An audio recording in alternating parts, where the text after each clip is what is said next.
हम स्टार्ट कर रहे हैं क्लास 8 ज्योग्राफी चैप्टर 5।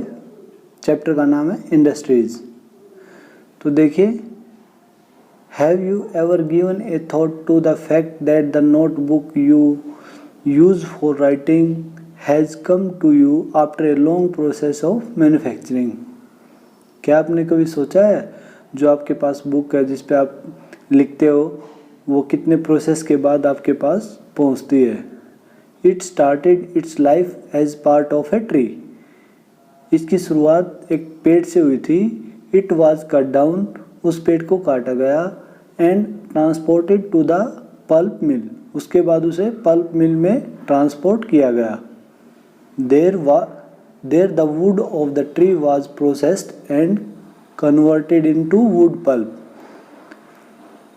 वहाँ पे पल्प मिल में क्या हुआ, उसके साथ प्रोसेस किया गया और उसको वुड पल्प में कन्वर्ट किया गया। The wood pulp was mixed with chemical and finally changed into paper by machines. अभी क्या हुआ, वुड पल्प में केमिकल मिलाए गए और उसको पेपर में मशीन के द्वारा उसको पेपर में चेंज किया गया। This paper found its way to the press where ink made from chemical was used to print the lines on the pages. उसके बाद उसको पेपर को हमने एक केमिकल फैक्ट्री में जहाँ से प्रिंट करना था वहाँ पे प्रेस के पास लेके गए और वहाँ से उसके ऊपर लाइन बनती है, केमिकल से बने हुए कलर से लाइन बनती है। The pages were then found in the form of a notebook. तब जाके ये जो पेजेस हैं वो एक नोटबुक का रूप लेते हैं। Packed and send to the market for sale, उनको पैक किया जाता है और मार्केट में भेज दिया जाता है बेचने के लिए। Finally it reached your hands, और लास्ट में ये आपके पास पहुंचती है। तो अभी देखिए, सेकेंडरी एक्टिविटी और manufacturing changes raw material into products of more value to people. जो सेकेंडरी एक्टिविटीज़ होती हैं या मैन्युफैक्चरिंग जिसको हम बोलते हैं, वे रॉ मटेरियल को एक वैल्यूएबल प्रोडक्ट में बदलती हैं जो हमारे लिए बहुत ही वैल्यूएबल रहता है। As you have seen, pulp was changed into paper and paper into a notebook. जैसा कि आप पहले ही देख चुके हैं कि पल्प को किस तरह से हमने पेपर में चेंज किया है और उस पेपर को कैसे नोटबुक बनाई है। These represents the two stages of the manufacturing process. ये हमारे जो मैन्युफैक्चरिंग के दो स्टेजेस होते हैं मैन्युफैक्चरिंग प्रोसेस के, उनको रिप्रेजेंट करता है। The paper made from pulp and cloth made from cotton have had value added to them at each stages of the manufacturing process. जो पेपर है वो पल्प से बना हुआ है और क्लॉथ है जो कॉटन से बना हुआ है, उसके ऊपर हमें मैन्युफैक्चरिंग प्रोसेस करने पड़ते हैं। उसको वैल्यू एडिड करने के लिए बहुत सारी चीज़ें हमें प्रोसेस करनी पड़ती हैं। In this way the finished product has more value and utility than the raw material that it is made from. और इसलिए जो फिनिश्ड प्रोडक्ट की वैल्यू होती है वो रॉ मटेरियल से कहीं ज़्यादा होती है, क्योंकि वो एक यूटिलिटी उपयोग योग्य चीज़ें बन जाती हैं। अभी देखिए, इंडस्ट्रीज़ के बारे में पढ़ेंगे हम। Industry refers to an economic activity that is concerned with production of goods. Industry में क्या होता है, एक इकोनॉमिक एक्टिविटी होती है जो हमारे गुड्स को प्रोड्यूस करती है। एक्सट्रैक्शन ऑफ मिनरल्स और द प्रोविजन ऑफ सर्विसेज, या फिर वो मिनरल्स का एक्सट्रैक्शन करती है या फिर सर्विस प्रोवाइड करती है। Thus we have iron and steel industry, production of goods, coal mining industry, extension of coal and tourism industry service provider. अभी इसमें क्या हुआ, हमें एग्जाम्पल दिए हुए, जैसे कि हमारी जो स्टील इंडस्ट्री है वो क्या है, प्रोडक्शन ऑफ गुड का एग्जाम्पल है। कोल माइनिंग इंडस्ट्री हमारा एक्सट्रैक्शन ऑफ कोल का एग्जाम्पल है, और टूरिज्म इंडस्ट्री वो हमारी सर्विस प्रोवाइडर है। ठीक है, अभी हम पढ़ेंगे classification of industries. Industries can be classified on the basis of raw materials, size and ownership. जो हमारी इंडस्ट्रीज होती हैं हम उनको रॉ मटेरियल के हिसाब से उसके साइज़ के हिसाब से और उसकी ओनरशिप के हिसाब से डिफाइन करते हैं, क्लासिफाइड करते हैं। तो अभी देखिए हम सबसे पहले पढ़ेंगे रॉ मटेरियल के हिसाब से। रॉ मटेरियल, इंडस्ट्रीज में be agro based, mineral based, marine based and forest based depending on the type of raw material they use. जो इंडस्ट्रीज हैं वे हो सकती हैं एग्रो बेस्ड जिसमें कि एग्रीकल्चर प्रोडक्ट्स यूज़ होते हैं, मिनरल बेस्ड जिसमें मिनरल्स यूज़ होते हैं, मरीन बेस्ड जिसमें मरीन प्रोडक्ट जैसे कि फ़िश वगैरह हमारी, उनको मरीन बेस्ड इंडस्ट्री बोलेंगे, and forest based depending on the type of raw material. और कुछ और हमारी फॉरेस्ट बेस्ड होती हैं जिससे कि हमारा रॉ मटेरियल फॉरेस्ट से लिया जाता है। Agro based industries use plant and animal based product as their raw material. जो एग्रो बेस्ड होती है उसमें क्या होता है, हमारे प्लांट्स और animal based product raw material के रूप में यूज़ होते हैं। Food processing, vegetable oil, cotton, textile, dairy product and leather industries are example of agro based industry. अभी देखो फूड प्रोसेसिंग हुआ, वेजिटेबल ऑयल हुआ, कॉटन हुआ, टेक्सटाइल हुआ, डेयरी हुआ और जो लेदर इंडस्ट्री होती है ये क्या होता है, एग्रो बेस्ड हमारी इंडस्ट्रीज़ हैं। नेक्स्ट आता है हमारा mineral based industries. Mineral based industries are primary industries that use mineral ore as their raw material.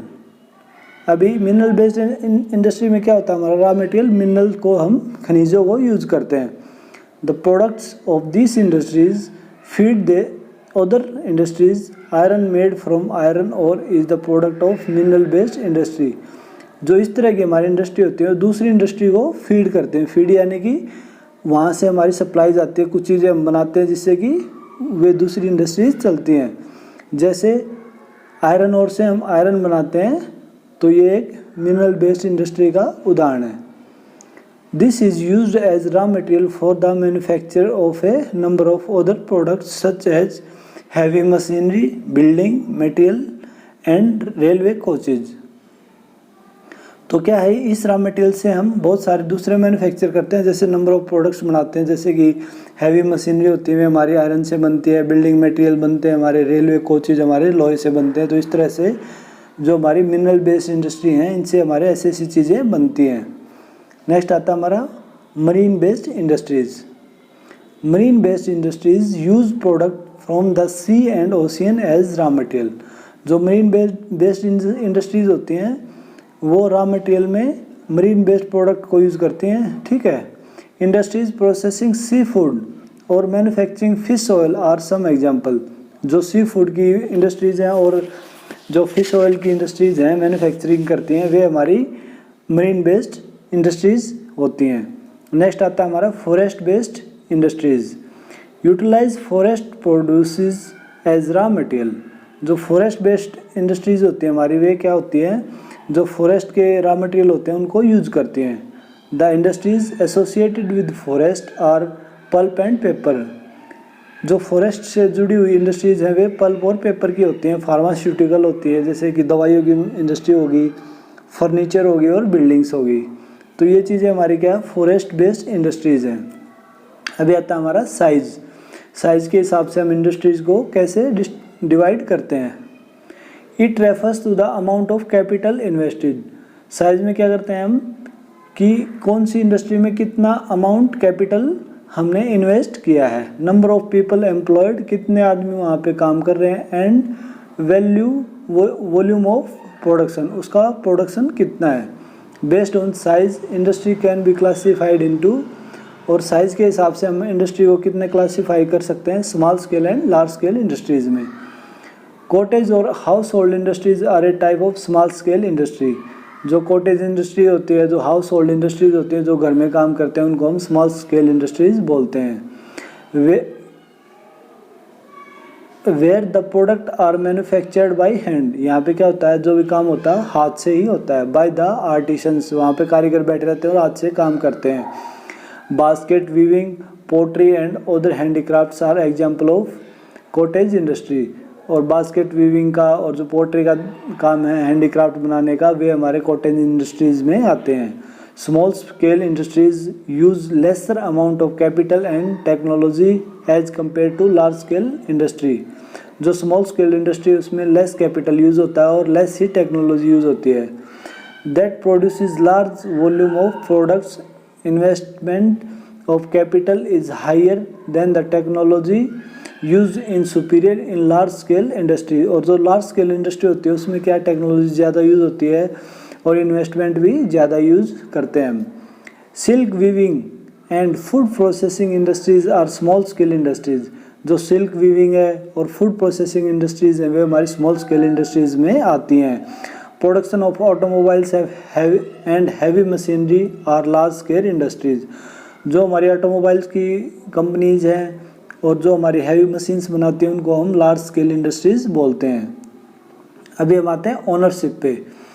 Industries can be classified into private sector, state owned और पब्लिक सेक्टर। अभी क्या ownership के हिसाब से हम किन किन चीज़ों में डिवाइड करते हैं इंडस्ट्री को? प्राइवेट सेक्टर होगी, स्टेट ओन्ड होगी, स्टेट ओन्ड को हम पब्लिक सेक्टर भी बोलते हैं, और एक joint sector and cooperative sector. अभी हम इसको सबसे पहले प्राइवेट सेक्टर इंडस्ट्रीज़ के बारे में पढ़ेंगे।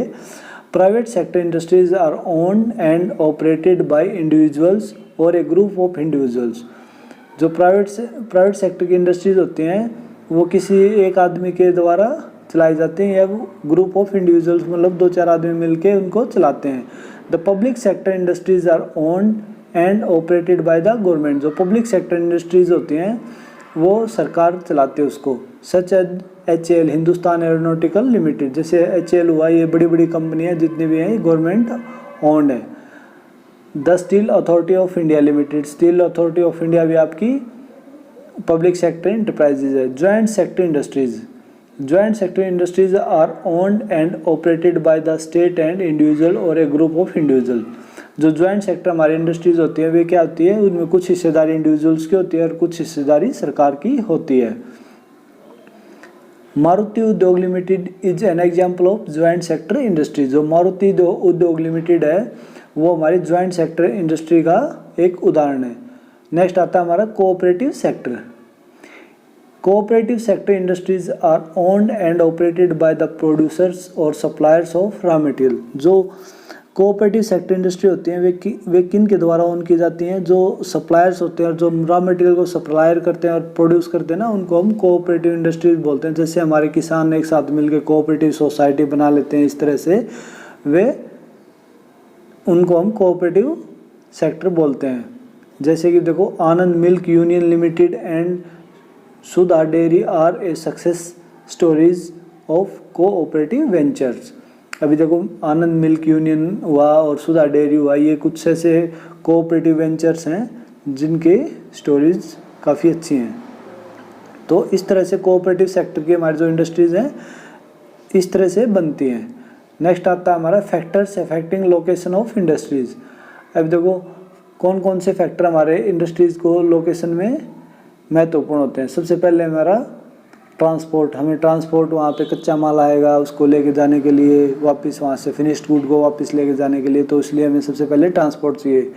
नेक्स्ट हमें लैंड इजीली अवेलेबल होना चाहिए जहाँ पे हम इंडस्ट्री को लगा सकते हैं। उससे नेक्स्ट हमें पावर, क्योंकि इंडस्ट्री को चलाने के लिए मशीनरी होती हैं, तो मशीन को चलाने के लिए हमें पावर की ज़रूरत होती है, तो हमें पावर चाहिए। नेक्स्ट हमारा रॉ मटेरियल, अगर हमें रॉ मटेरियल ही नहीं मिलेगा तो कंपनी कैसे फिनिश्ड गुड को प्रोड्यूस करेगी। तो इसलिए रॉ मटेरियल अगर इजीली अवेलेबल है तो उसके पास में बहुत सारी इंडस्ट्रीज लगती हैं। जैसा कि आपने देखा होगा, जहाँ पे रॉ मटेरियल ज़्यादा होता है वहाँ पे उसी सेम रॉ मटेरियल की बहुत सारी इंडस्ट्रीज आपको मिल सकती हैं। नेक्स्ट आता है आपका लेबर, अगर आपके एरिया में इजीली लेबर अवेलेबल है तो इंडस्ट्रीज ज़्यादा वहाँ पे अट्रैक्ट होती हैं और वहाँ पे ज़्यादा इंडस्ट्रीज लगती हैं। नेक्स्ट आता है आपका कैपिटल। कैपिटल से मतलब होता है हमारा पैसा, हमें पैसा कहाँ से मिल सकता है, कहाँ पे लगाने में कुछ ज़्यादा फ़ायदा होता है। ये चीज़ें हम इंडस्ट्री लगाते हुए बहुत सारी चीज़ें देखनी पड़ती हैं। नेक्स्ट आता है हमारा मार्केट। मार्केट की क्या ज़रूरत है, हमारा जो फिनिश्ड गुड आएगा उसको हम कितना जल्दी मार्केट में लॉन्च कर सकते हैं, कितना जल्दी मार्केट तक अवेलेबिलिटी वो मिल सकती है हमें। तो इसलिए ये कुछ फैक्टर्स हैं जो हमारी लोकेशन ऑफ इंडस्ट्रीज़ को इफेक्ट करते हैं। The factors affecting of location of industries are the availability of raw material, land, water, labour, power, capital, transport and market. Industries are situated where some or all of these factors are easily available। तो industries कहाँ पे setup करते हैं लोग, जहाँ पे उनको ये चीज़ें सारी चीज़ें इजीली अवेलेबल मिल जाती हैं। Sometimes the government provides incentives like subsidised power. कभी कभी क्या होती है, सरकार सब्सिडाइज पावर का इंसेंटिव उनको दे देती है कि भाई चलो पावर में सब्सिडी, मतलब इलेक्ट्रिसिटी आपको कम रेट पे मिल जाएगी। लोअर ट्रांसपोर्ट कॉस्ट, हमारी जो ट्रांसपोर्टेशन कॉस्ट होती है वो लोअर हो जाती है। And other infrastructure so that industries में be located in backward area. तो इसलिए क्या है, सरकार बैकवर्ड एरिया को क्या है अपग्रेड करने के लिए वहाँ पे सो दैट कि इंडस्ट्री लग जाए, तो सरकार बहुत सारे इंसेंटिव्स इंडस्ट्रियलिस्ट को देती है, जैसे कि सब्सिडी, पावर पे सब्सिडी दे देगी, ट्रांसपोर्ट जो भी आपकी कॉस्ट है उसको कम कर देगी, और कुछ बहुत सारे इंफ्रास्ट्रक्चर होते हैं उनको बना देगी। ठीक है। Industrialisation often leads to development and growth of town and cities. जो भी हमारा औद्योगिकरण होता है, इंडस्ट्रियलाइजेशन होता है, वो हमारे ग्रोथ के लिए बहुत ही इम्पोर्टेंट होता है। ठीक है। और हमारे जो टाउन्स होते हैं, जो भी सिटीज़ होती हैं, उनको ग्रोथ की तरफ लेके जाता है। अभी नेक्स्ट है हमारा इंडस्ट्रियल सिस्टम। इंडस्ट्रियल सिस्टम को क्या हम नेक्स्ट वीडियो में करेंगे अपने में।